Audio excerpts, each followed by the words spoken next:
सफल जीवन किसे कहते हैं?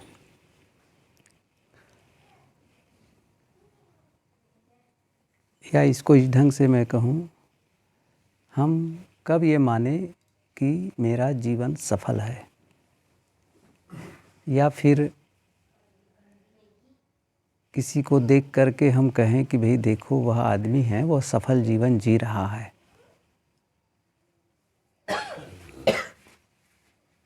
उसकी कसौटी क्या है?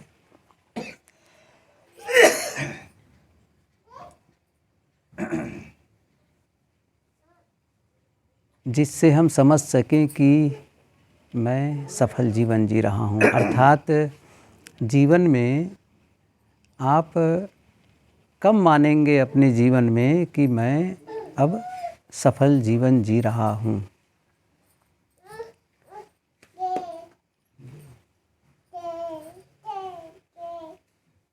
पहली बात तो यही समझ लेना है कि हम सफलता कहते किसे हैं।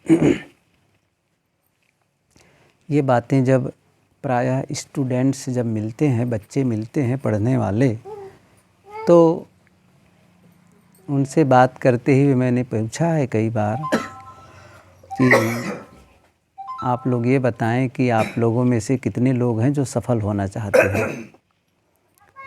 स्वाभाविक है, सभी चाहते हैं कि हम सफल होना चाहते हैं। मैंने कहा ठीक है, आप सभी सफल होना चाहते हैं, लेकिन एक बात बताएं कि सफलता कहते किसे हैं? तो बच्चे चुप हो जाते हैं। मैंने कहा जिसे सभी बच्चे चाहते हैं तो उसे आपके मास्टर ने बताया क्यों नहीं? फिर आप सफलता कहते किसे हैं? यदि आप उसे नहीं जानते हैं तो आप उसे पाएंगे कैसे, वहाँ पहुँचेंगे कैसे? जैसे यह ग्राम है थुआ।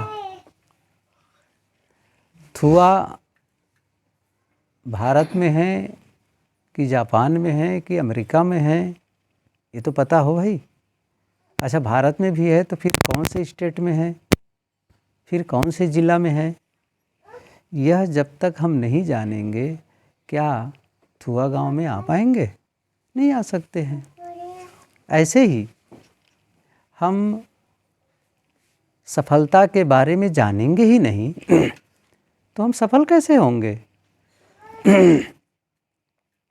तो ये बच्चों के लिए बड़ी कठिनाई होती है, और कई बार अफसोस भी होता है कि बच्चों को वह नहीं पढ़ाया जाता है जो सचमुच बच्चों को चाहिए, और ऐसे बहुत सारे विषय पढ़ा दिए जाते हैं जो उनके जीवन में काम नहीं आते हैं, और ख़ास करके दैनिक जीवन में काम नहीं आते हैं, व्यवहारिक जीवन में काम नहीं आते हैं। खैर, ये तो बच्चों का विषय है। लेकिन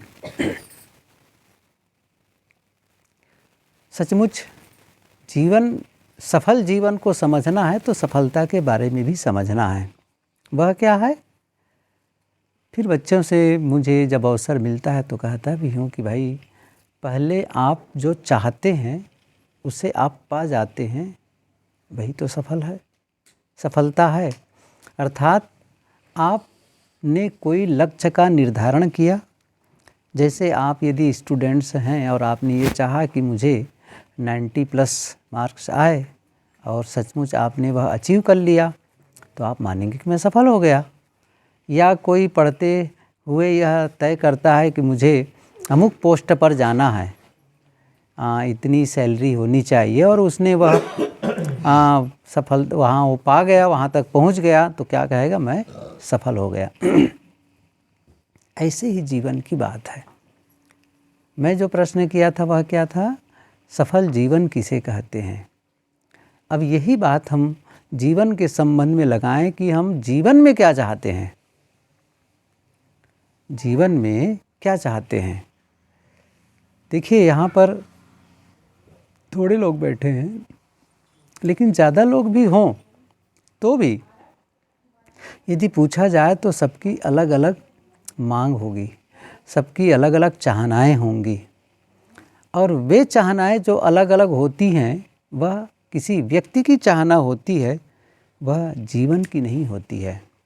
मैं ये कहना चाहता हूँ यदि हम में से कोई चाहे कि मेरा एक मकान हो, मेरी एक गाड़ी हो, मेरा इतना बड़ा पोस्ट हो, यदि वो चाहता है तो ये आपकी मांग है, वो जीवन की मांग नहीं है। जीवन की मांग का मतलब होता है कि जिसे सभी चाहें, सभी जीवन में ये चाहें, वही जीवन की मांग है। अर्थात जिसमें कोई यह न कह सके कि यह मैं नहीं चाहता हूँ। यहाँ हम लोग जितने मनुष्य बैठे हैं, सभी जिसे न कह सके, अर्थात जिसे सब चाहें, वो हमारी जीवन की मांग है। और यदि हम उसे पा जाते हैं तो जानो हम सफल जीवन जी रहे हैं।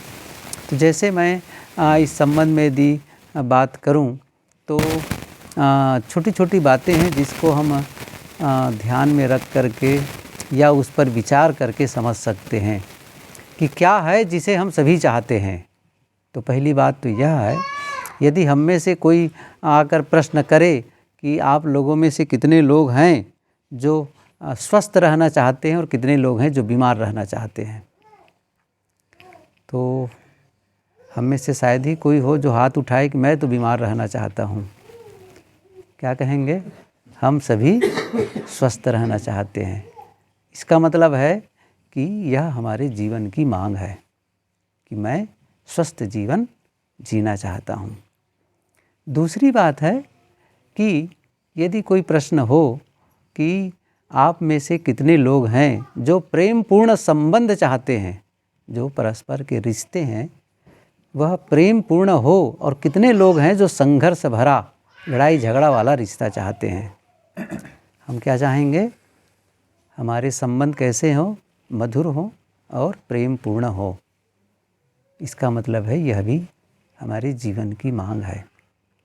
और तीसरी बात है, हम में से कितने लोग हैं जो ये चाहेंगे कि मैं गरीबी का जीवन जीऊँ, और कितने लोग हैं ये चाहेंगे कि मैं समृद्ध जीवन जीऊँ। हम सभी क्या चाहते हैं? समृद्ध जीवन जीना चाहते हैं। इसका मतलब है यह भी जीवन की मांग है। और चौथी बात है कि हम सभी चाहते हैं कि मेरा मन शांत और प्रसन्न रहे। शांत मन वाला होना चाहते हैं। कोई तनावपूर्ण मन वाला, अशांत मन वाला, दुखी मन वाला हमें से कोई नहीं चाहता है। क्या चाहते हैं? मैं शांत मन वाला होना चाहता हूँ।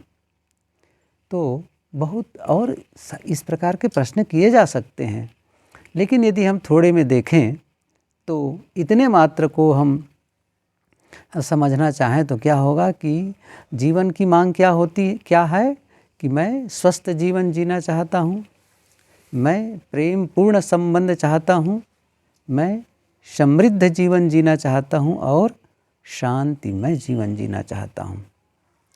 यदि ये चारों चीज़ें, चारों बातें यदि हमारे जीवन में हैं, तब हम कह सकते हैं कि मैं सफल जीवन जी रहा हूँ, मैं सफल जीवन जी रहा हूँ।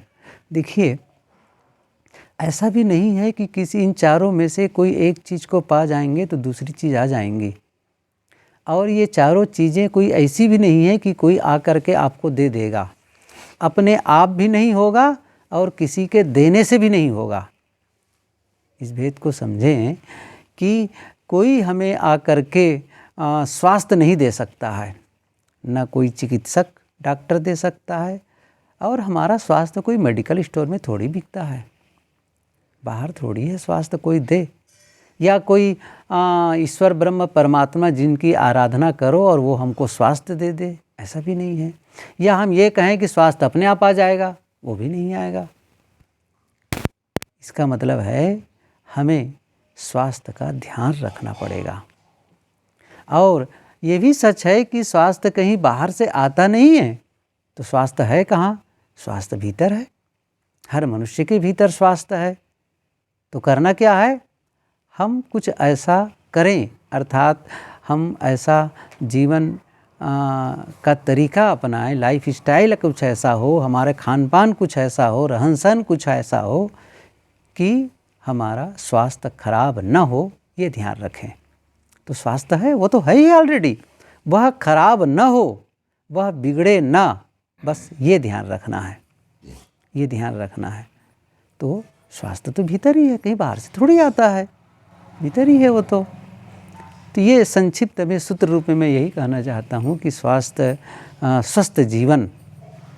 जीवन में महत्वपूर्ण यही है कि हम क्या खाते हैं, ये महत्वपूर्ण है। शरीर के अपने नियम होते हैं, पूरी सृष्टि के अपने नियम हैं, और ये नियम किसी ने बनाया थोड़ी है। अब सहज ढंग से कोई पूछे कि भाई ये सृष्टि कैसे चलती है, अब सामान्य लोग जो नहीं समझते वो तो कह देंगे भाई सृष्टि कैसे चलती, भगवान चलाता है, ईश्वर चलाता है, कोई कह दे। लेकिन सचमुच क्या है, सृष्टि को कोई संचालित नहीं करता है, वह एक नियम के तहत संचालित है। जैसे दिन रात का होना, मौसम का परिवर्तन, ये कोई थोड़े करता है, ये स्वाभाविक है, ऑटो सिस्टम है। इसमें पृथ्वी की गति है और उन गतियों के माध्यम से ये परिवर्तन होते रहते हैं। अब कोई थोड़ी कि पृथ्वी को आगे ढकेल रहा है, या पृथ्वी में जो गुरुत्वाकर्षण की शक्ति है किसी ने हमको पृथ्वी में इसमें शक्ति को डाला है, ऐसा कुछ नहीं है। वो अंतर्निहित शक्ति है और वो कब से है, सदा से है। ऐसा थोड़ी कि पहले नहीं था ऐसा, अरे सदा से है। मैं ये कह रहा था कि ये सब क्या होते हैं, नियम से चलते हैं। जैसे सृष्टि का संचालन नियम से है, वैसे ही हमारे जीवन का भी संचालन नियम से होता है। स्वास्थ्य का भी अपना नियम है, यदि उन नियमों का पालन करेंगे तो हमारा स्वास्थ्य बना रह जाएगा। दूसरी बात है संबंधों का, संबंध के भी नियम है। संबंध बिगड़ते हैं तो संबंध बनते भी हैं। ऐसा थोड़ी है कि आप जो संबंध है उन नियमों का पालन न करें, पारिवारिक प्रेम का ध्यान न रखें, परस्पर के रिश्तों का ध्यान न रखें, तो लेकिन रिश्ते बनते कैसे हैं? क्या साथ साथ रहने मात्र से संबंध नहीं बनते हैं कि हम चाहे वो पति पत्नी हो, पिता पुत्र हो, भाई भाई हो, चाहे वो सास बहू हो, साथ साथ रहने मात्र से नहीं होता है। मैं सच तो यह है कि संबंध बनते हैं ऊर्जा के आदान प्रदान से।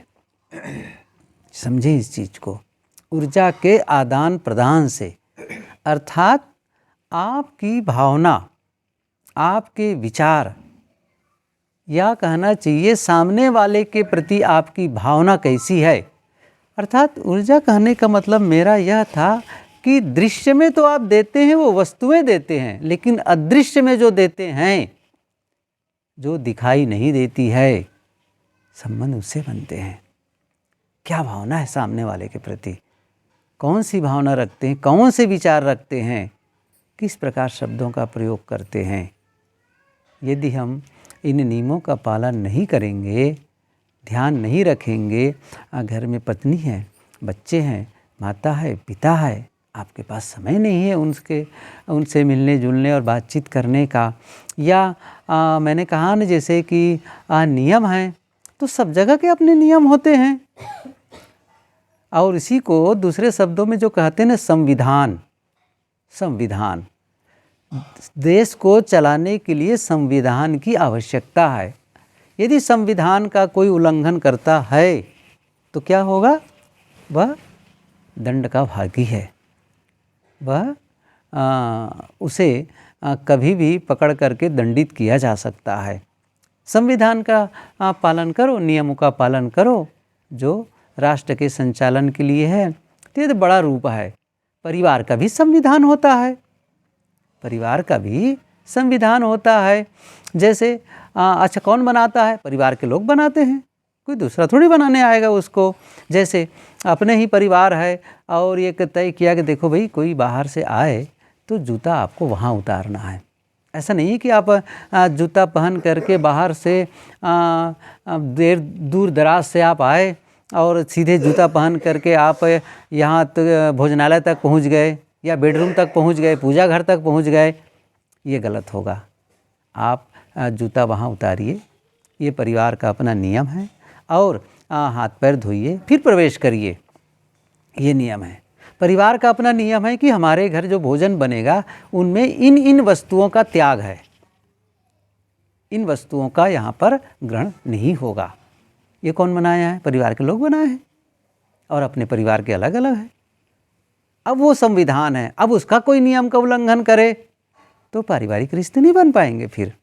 या परिवार का नियम है भाई कोई भी बाहर रहो, यदि कोई सचमुच कोई बहुत ही ज़रूरी काम हो तब की बात अलग है, लेकिन 9 बजे के अंदर अंदर या 8 बजे के अंदर अंदर घर में आ जाओ, इसके बाद में घर से बाहर नहीं रहना है, परिवार का नियम है। अब कोई उस नियम का उल्लंघन करे तो क्या होगा? इसका मतलब है आपको रिश्तों के मधुरता का ध्यान ही नहीं है, अर्थात पारिवारिक प्रेम बना रहे, इसका मतलब आपने उल्लंघन किया उसका। इसका मतलब है आपको कोई मतलब नहीं है परिवार वालों से, यही तो होगा। तो यदि परिवार के लोग नियम बना करके रखें भाई आपको इतने समय तक आना है, तो फिर आपको आना है। मैंने कहा ना, ये खानपान नहीं करना है। जैसे कोई मेहमान भी आए, भले मेहमान आते हों, लेकिन हम अपने घर में उनको बीड़ी नहीं देंगे। कहीं कहीं जाते हैं तो देते हैं ना, देते हैं, तम्बाकू नहीं देंगे। अब मुझे तो पता है जब हम लोग बहुत छोटे थे और उस समय की बात है जब नाना जी के यहाँ छुट्टी के दिनों में, जैसे दीपावली की छुट्टी हो, गर्मी की छुट्टी हो तो चले जाते थे। तो शाम के समय नौकर काम करके छुट्टी पाते थे, तो नाना जी कहते वो देखो रखे वहाँ से बीड़ी ला करके दे दो। तो हम बहुत छोटे थे तो नौकर लोग पटाए रखते थे, मेरे लिए दो ले आना तो लेकिन ये हमारी जन्मभूमि में मतलब जहाँ दादाजी होते थे, पिताजी होते थे, वहाँ ये नियम नहीं था। वहाँ किसी को नहीं दी जाती थी, कोई भी आए किसी के लिए कोई अलाउ नहीं था कि वो बीड़ी दे, तम्बाकू दे। नाना जी दिलवा देते थे, चलो नौकर लोग पीते, अपना नहीं पीते थे लेकिन नौकरों को दिलवाते थे। अब किसी के घर में यदि नियम है कि भाई इन चीज़ों का हमें देना नहीं है, लेना नहीं है, यदि कोई उसके नियम का उल्लंघन करे तो इसका मतलब है आप रिश्तों में कड़वाहट ला रहे हैं, गलत बना रहे हैं। मैं तो कह रहा था कि हर चीज़ के अपने नियम होते हैं, संविधान होते हैं। अब विधान कह लो, संविधान कहने से थोड़ा और बड़ा लग जाता है। विधान ही तो है, विधि नियम ही तो है। तो और इसी प्रकार मैंने कहा देश के अपने नियम हैं और स्टेट के अपने नियम हैं, परिवार के अपने नियम हैं, समाज के अपने नियम हैं। हमें व्यक्तिगत नियम भी बना लेना चाहिए। जैसे कोई भी चाहे सीरियल हो, चाहे वो सिनेमा हो या कोई नाटक हो, तो उसके पहले स्क्रिप्ट लिखा जाता है, संवाद लिखा जाता है। अब जो भी सिनेमा में कलाकार होते हैं बस उसी स्क्रिप्ट के अनुरूप वो लोग अपना शब्द रखते हैं, कला दिखाते हैं, एक्शन करते हैं, एक्टिंग करेंगे, जो भी करते हैं। यहाँ की बात अलग है। मैं ये कह रहा था कि व्यक्तिगत मिशन स्टेटमेंट जिसे कहते हैं, आपको अपना खुद का संविधान बनाना होगा। खुद का, मेरे अपने खुद के बेंचमार्क होने चाहिए। मैं इन नियमों का उल्लंघन नहीं करूँगा। देखियो, जीवन को सफल बनाने के लिए संयमित होना बहुत ज़रूरी है। अनुशासन का पालन, आत्म अनुशासन, ये सबसे बड़ी बात है। आत्म अनुशासन, या ज्ञान तो है लेकिन अनुशासन के बिना उस ज्ञान का कोई महत्व नहीं है। ज्ञान तभी हमारे लिए मूल्यवान होते हैं, हमारे जीवन का हिस्सा होते हैं, जब हम अनुशासन का पालन करते हैं। नहीं तो क्या है, कुछ नहीं होगा। अब सुबह हमने अपने व्यक्तिगत रूप से नियम बना लिया है कि सुबह हमें अभी इतने समय उठना है, उतने समय मॉर्निंग वॉक में जाना है। अनुशासन नहीं है, ठीक है, जब नींद खुलेगी उठेंगे, जब होगा तब जाएंगे, नहीं जाएंगे नहीं जाएंगे, गया फिर वो नहीं हो पाएगा वहाँ तो अनुशासित होना पड़ेगा, फिर तब हो पाएगा वो काम, तब हो पाएगा। नहीं तो बना तो लिए कि भाई बस अब तो करना ही है, ये करना है, वो करना है, ये खाना वो नहीं खाना। अनुशासन, अनुशासन जीवन को तराशना और संवारना पड़ता है, बिल्कुल ऐसे, बिल्कुल उसको। और जब जीवन को कोई तराशता है ना, तभी जीवन में सुंदरता आती है। कहीं कहीं आप किसी गार्डन में गए होंगे, देखे होंगे, गार्डन में गए होंगे, वहाँ पर कुछ ऐसे पेड़ होते हैं, ऐसी हरियाली होती है, ऐसे पौधे होते हैं जिसको माली उसको काट छाट किए रहते हैं, कटिंग किए रहते हैं, और वो फूल कितने अच्छे लगते हैं। मान लो आप इस बगीचे में जाए जहाँ पर बेतरतीब पेड़ पौधे बढ़े हुए हैं, माली कोई नहीं है, कचड़े पड़े हैं तो ठीक, सूखे हैं पेड़ कोई, और बेतरतीब बढ़ते चले जा रहे हैं। ठीक है, बाग तो है, लेकिन वो उसमें सुंदरता नहीं है। ध्यान दीजिए, सुंदरता नहीं है। ऐसे ही एक जीवन है जो तरासा हुआ नहीं है, और एक दूसरा जीवन है जिसको तरासा गया है। सूरत को डायमंड सिटी कहते हैं, और कहते क्या है ही है वो, तो उसमें कहना क्या है, जहाँ पर हीरे तरासे जाते हैं सर्वाधिक। तो जब हीरे जो बिना तरासे भी हीरे को कोई देखेगा तो क्या कहेगा, ये तो किसी नदी किनारे से कंकड़ उठा लाए हैं और वो थोड़ा से पीलापन लिए हुए मटमैला सा दिखता है, फेंक देंगे। लेकिन जब उसी को तराश दिया जाता है, 56 पहल बनते हैं, 56 पहल, उसकी चमक बढ़ जाती है और उसकी कीमत बढ़ जाती है। जिस दिन अपने जीवन को हम तरासेंगे, जीवन की भी कीमत बढ़ जाएगी, जीवन की भी चमक बढ़ जाएगी। ये तो कहते हैं जीवन मूल्य जीना होता है। खैर, ये तो अलग विषय हुआ। मैं ये कह रहा था कि सफल जीवन किसे कहते, इसी पर कह रहा था। एक तो है स्वास्थ्य का ध्यान रखना होगा, संबंधों का ध्यान रखना होगा, और तीसरी बात है समृद्ध जीवन। आपको धनार्जन करना होगा। धनार्जन आप लोगों को तो नहीं बताऊंगा धनार्जन कैसे करना है, मैं इस पॉइंट को छोड़ देता हूँ। आगे है मानसिक शांति क्योंकि अब ज़रूरत पड़ती तो मैं उस विषय पर कहता हूँ। जहाँ पर ऐसे लोग बैठे हों, बड़ी पब्लिक है, तो भाई धन कैसे कमाना है वो भी बताता हूँ। ऐसे थोड़ी हो जाता है कि धन अपने आप नहीं आता है। और ऐसे ग्राहक होते, इस प्रकार के बच्चे होते, तो उनके सामने वही कहना पड़ता। मैं दिल्ली के पास था, एक स्टेशन है खुर्जा, कभी उधर से आए तो पड़ता है वो, तो वहाँ मैं रुका हुआ था। तो एक लड़का था जो दिल्ली में कोई जॉब कर रहा था, बैठे बात कर रहा था मेरे से। तो उनकी नानी भी आई हुई थी, तो वो भी कबीरपंथी परिचित में से रही। कहे साहब इस बच्चे को समझा दो ठीक से। मैंने कहा माता जी अब इनको मैं क्या समझाऊं, यदि मैं इनको आत्मा और परमात्मा के ज्ञान देना शुरू करूं तो भाग जाएगा उठ करके। सबसे पहले तो इनको यही बताना होगा कि वे धन कैसे कमा सके ज़्यादा से ज़्यादा। हाँ साहब यही बताओ मुझे तो सही बात है, उनको तो उसकी ज़रूरत है, वो आत्मा परमात्मा से क्या मतलब है उनको उस समय। लेकिन जब वो पर्याप्त रूप से धन कमाने लग जाएगा और उसकी जो रिक्वायरमेंट जो दैनिक जीवन की है वो जब पूरी हो जाएगी, उसके बाद में वो आत्मा परमात्मा के बारे में भी उनके विचार आ सकते हैं। नहीं भी आ सकते हैं, आ भी सकते हैं, यदि उनकी मानसिकता अच्छी रही तो मैं ये कह रहा था कि ये बातें तो हम सभी जानते हैं कि किस प्रकार परिश्रम की आवश्यकता होती है। कैसे हम केवल हम हार्ड वर्क करने से ही नहीं। आज तो हम लोग गए थे उधर खेतों की ओर, देखे कैसे कैसे आप लोग मशीन रखे हैं और कैसे कैसे उसमें आप लोग दिमाग लगाते हैं। तो मुझे बातें याद आती थी कि केवल हार्ड वर्क से काम नहीं चलता है, हार्ड वर्क के साथ साथ में होता है स्मार्ट वर्क और शार्प वर्क। तो वो शार्प वर्क और स्मार्ट वर्क का मैं व्याख्या यहाँ नहीं करूँगा, क्योंकि आप लोगों की ज़रूरत ही नहीं है उन सब चीज़ों की बताऊँ मैं तो इतनी सी बात कह रहा था कि धन की आवश्यकता है सबको।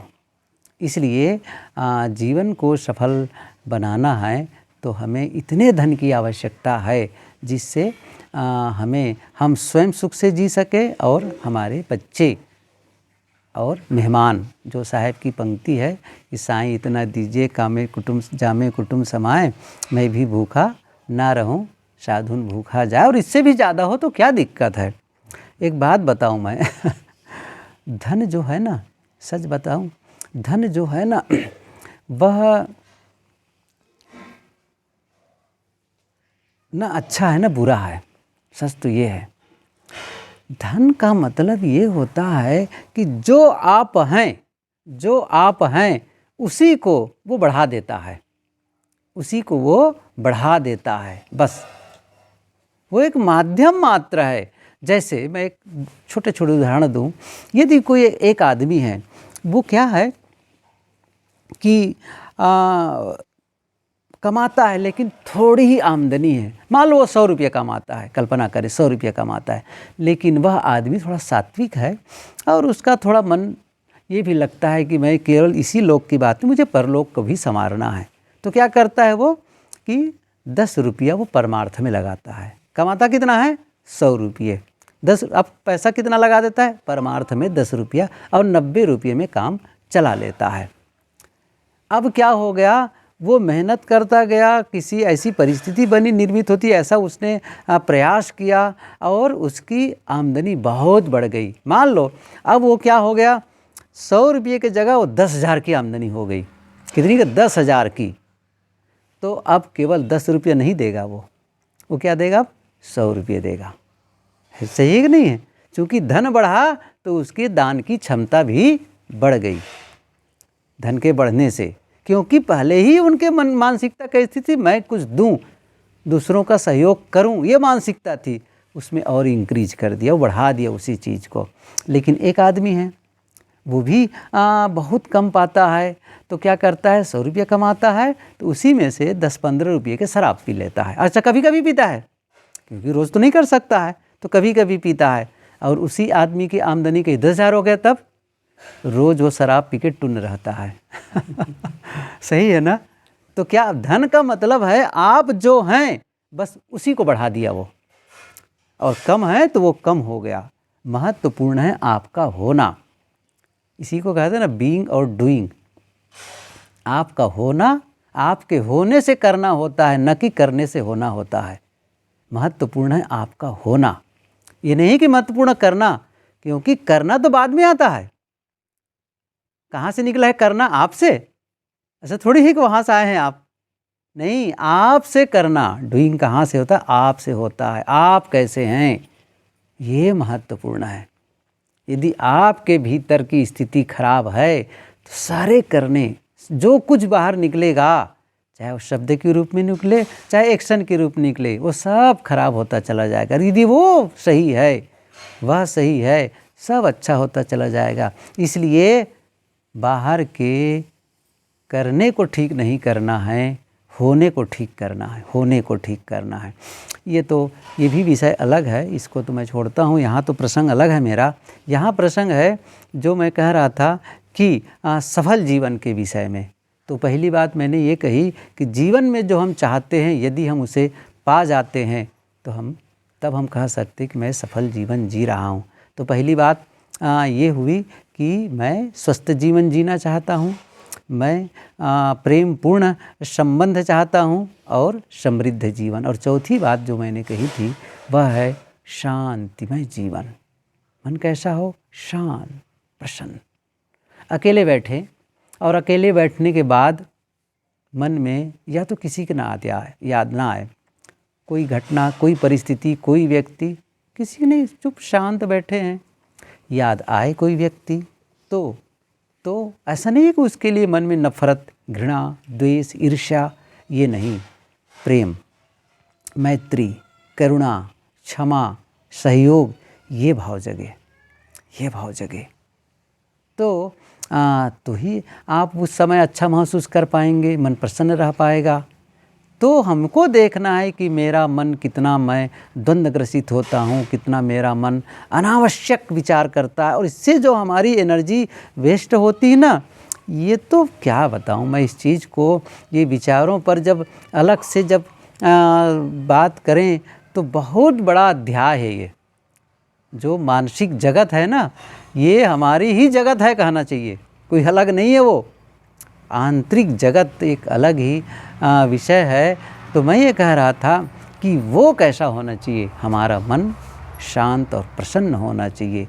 हमारे मन में नफरत और घृणा का भाव न है, हमारे मन में प्रेम और मैत्री का भाव जगे सबके प्रति, और हम शांत और प्रसन्न। और ये भी नहीं किसी निमित्त पा करके खुश नहीं रहना है, बिना निमित्त के भी हम प्रसन्न रह सकें। ऐसा नहीं कि कोई टीवी सीरियल देख लिए, मोबाइल में कोई बढ़िया कार्यक्रम देख लिए, या किसी मित्र से मिल लिए, बढ़िया खा पी लिए, तब खुश हैं।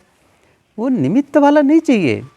बिना कारण के अपने आप में खुश रहना सीखें, बिना कारण के। क्योंकि कारण वाली खुशी होगी तो कारण के जाने पर खुशी भी चली जाएगी। ये उदाहरण मैं कई बार देता हूँ कि सूरत में, आप जानते हैं, गए हैं सूरत, देखे हैं, तो कई साल पहले की बात है। मैं ऊपर इसी ठंडी का थोड़ा सा मौसम था, बैठे कुर्सी पर अब एक पुस्तक लेके पढ़ रहा था। तो सोसाइटी के जो बाजू हैं कॉलोनी, वहाँ के एक आदमी अपने, उनके घर शायद मेहमान आए रहे होंगे, मेहमान ही थे शायद, क्या मेहमान ही थे। तो स्वाभाविक रूप से ये चलो आश्रम चलते हैं, आश्रम नज़दीक है, हो ही जाता है। तो आए, कबीर आश्रम चलते हैं ऐसे कहा करके। तो कॉलोनी थोड़ा हट के है और अपने ही आश्रम के परिसर में आम के, चीकू के और कई प्रकार के पौधे हैं। पीछे हरियाली, उधर हरियाली, आम का बाग, बहुत चारों तरफ ऐसी हरियाली है और कोई डिस्टरबेंस नहीं, मोटर गाड़ी की भी कोई आवाज़ नहीं, लोग भी नहीं। तो वो सब 4-5 लोग आए, 4 ही लोग रहे शायद, 3 या 4 या 5 लोग। जैसे आश्रम परिसर में प्रवेश किए तो क्या बोलते हैं कि यहाँ आकर तो बड़ी शांति मिली। मैं तो ऊपर था, ऊपर वाले तल में जैसे बैठ करके यहाँ पर पोर्च ऊपर बैठ के सुने, और नीचे कोई बोले तो आवाज़ आ ही जाती है। तो आवाज़ आई, कोई बात नहीं, फिर ऊपर आ गया, चटाई बिछा दी गई, बैठे, और आकर के फिर वो आदमी फिर बोलने लगा, यहाँ आकर तो बड़ी शांति मिली। अच्छा, दूसरी बार भी मैं कुछ नहीं बोला, तीसरी बार फिर बोले। तो मैंने कहा हाँ, यहाँ आकर के आपको शांति मिली, लेकिन यह शांति बाहर से मिली हुई है, और जो बाहर से मिली हुई शांति है वो शांति छूट भी जाती है, ये शांति छूट भी जाती है। फिर मैंने कहा यदि आपको यहाँ आकर के शांति मिली तो एक काम करते हैं, यहाँ आप इस आश्रम में 1 महीने के लिए रुक जाइए, 1 महीने के लिए रुक जाइए। क्या होगा पता है क्या होगा? 1 महीने के लिए तो बहुत दूर की बात है। 4 दिन में आपको क्या लगेगा? 4 दिन में क्या लगेगा? यहाँ का भोजन फीका फीका है, अखबार तो मिलता नहीं पढ़ने के लिए, सुबह सुबह चाय भी नहीं मिलती है, जल्दी सुबह उठना पड़ता है। आप इतना ऊब जाएंगे और क्या लगेगा, कब से यहाँ से मैं कब बाहर जाऊँ कि मुझे शांति मिले, है कि नहीं? कब से यहाँ से भागने को मिले तब मुझे शांति मिलेगी। तो परिसर में आकर के, किसी सिचुएशन में आकर के आपको शांति मिली है, वो नकली है, वो परिस्थिति जन्य है, वो होना चाहिए बोधजन्य, वो होनी चाहिए साधना जन्य। क्या आपने अपने जीवन को ऐसे समाहित किया है? क्या आपने अपनी मानसिक दशा को इस प्रकार परिवर्तित किया है कि बिना निमित्त के भी हम शांत रह सकें, और कभी कभी कह सकते हैं विषम परिस्थिति में भी हम समता का बर्ताव कर सकें? देखिए साहब, कहने से नहीं होता है, मेरे वक्तव्य से मेरा जीवन नहीं बदलेगा कि मैं प्रवचन कर दूं और मेरा जीवन बदल जाएगा, या कोई परमात्मा आके बदल देगा, या अपने आप हो जाएगा। नहीं बदलता है जीवन, साधना से जीवन बदलती। या मैं सफ़ेद कपड़ा पहन लूँ, इससे जीवन बदल जाएगा? नहीं बदलता है। उसके लिए मैंने कहा ना, जैसे बिल्कुल छीनी हथौड़ी ले करके कोई तरासे भीतर को, काम करे भीतर को, तब जा कर के जीवन बदलता है। नहीं ऐसे थोड़ी बदल जाए कोई भी, मैं आशीर्वाद देता हूँ जीवन बदल जाएगा, ऐसा थोड़ी होता है। या सत्संग सुन लेने से नहीं होता है। उपनिषद में आज से हजारों साल पहले उपनिषद में ये पंक्ति कही गई है, नायम आत्मा प्रवचनेन लभ्यो न मेध्या न बहुना श्रुतेन। कितने वर्ष पहले उपनिषद के चिंतन यही में ये बात आई है कि आत्मलाभ प्रवचन से नहीं होता है, न मेधा संपन्न होने से, बहुत सारी बातें याद कर लिए नहीं होगा, न बहुना श्रुतेन, बहुत श्रवण से भी नहीं होता है। साधना में तपाना पड़ता है। चलो ये विषय तो मैं बाद में कहूँगा, आज तो 9 बजे के 2 मिनट ज़्यादा हो गया। ये साधना का विषय कर लेता हूँ, भूल ही गया, उधर देखा नहीं प्रवाह में बह गया। तो बातें बस इतनी सी थी। मेरा आज का विषय यही था कि सफल जीवन किसे कहते हैं, या हम कब माने कि मैं सफल जीवन जी रहा हूँ, कब माने सफल जीवन जी रहा हूँ। तो मैंने कहा ये 4 चीज़ें यदि जीवन में हम अचीव कर लेते हैं, उस चीज़ को महसूस करने लगते हैं, मैं स्वस्थ जीवन जी रहा हूँ, मैं आपस में प्रेम पूर्ण, अर्थात चाहे वो पत्नी हो, माता पिता हो, भाई हो, पारिवारिक रिश्ते जो आपस के संबंध है ना, वो संबंध मधुर होने चाहिए, प्रेम पूर्ण होने चाहिए। ऐसा नहीं है कि एक दूसरे को देख करके आप परेशान हो रहे हों, एक दूसरे को देख करके तनावपूर्ण हो रहे हों। ये भी विषय हम बाद में रखेंगे कि पारिवारिक रिश्ते कैसे मधुर बने, ये तो बात का विषय है। आज तो केवल एक सूत्र रूप में मैंने कहा। तो रिश्ते हों और समृद्ध जीवन जीना है और शांतिमय जीवन जीना है। जिसने भी इन चारों चीज़ों पर काम किया, और मैंने कहा ना, आप स्वास्थ्य पर काम करेंगे तो संबंध मधुर नहीं बन जाएंगे, आप संबंधों पर काम करेंगे तो धन नहीं बढ़ जाएगा, आप धन पर काम करेंगे तो मन शांत नहीं हो जाएगा। और मैं दूसरी बात भी कह दूं, केवल आप मन की शांति के लिए काम करेंगे, केवल मानसिक शांति के लिए, तो भी धन नहीं बढ़ जाएगा। ये भी सच है, संबंध नहीं मधुर हो जाएंगे। लेकिन एक बात तो है, ये विषय अलग ही है, यदि आप ध्यान रखते हैं, जैसे एक वक्तव्य में एक संत ने एक प्रश्न किया था, what is centre of life, आपके जीवन के केंद्र में क्या है, उसने प्रश्न किया था। और उसने कहा था, यदि आप अपने वेल्थ को, धन को रखते हैं, तो आप चाहे जैसा हो धन बढ़े, केंद्र में वो रखेंगे। यदि आप मन की शांति को ध्यान केंद्र में रखते हैं, तो आप ध्यान रखेंगे खाने में, क्या इसको खाने से मेरी मानसिक शांति बनी रहती है या मेरा मन का शांत हो जाता है। आप शब्द बोलने में ध्यान रखेंगे, जिस शब्द को बोलकर आप शांत रह सकते हैं, क्या शब्द कैसे प्रयोग करना चाहिए। यदि ऐसे शब्दों का प्रयोग करें कि आपको ही याद करके वह अशांति महसूस करे, आप ध्यान रखें, नहीं, मुझे ऐसे शब्दों का प्रयोग नहीं करना है। और शब्दों का सही प्रयोग का मतलब ये है कि जो आप वाक्य बोल रहे हैं, यदि उस वाक्य को एक कागज़ में लिख करके उसके नीचे दस्तखत कर सकते हैं, ख्याल करिए जो मैं क्या कह रहा हूँ, आप जो वाक्य बोलते हैं, यदि उस वाक्य को एक कागज़ में लिख करके नीचे दस्तखत कर सकते हैं, तब आप माने कि आप सही वाक्य बोल रहे हैं। यदि आप दस्तखत नहीं कर पा रहे हैं बोलने के, लिख करके उसमें, इसका मतलब वो गलत बोला जा रहा है, गलत बोला जा रहा है। तो ये बातें कुछ थी कि शांत मन वाला भी हों तो हम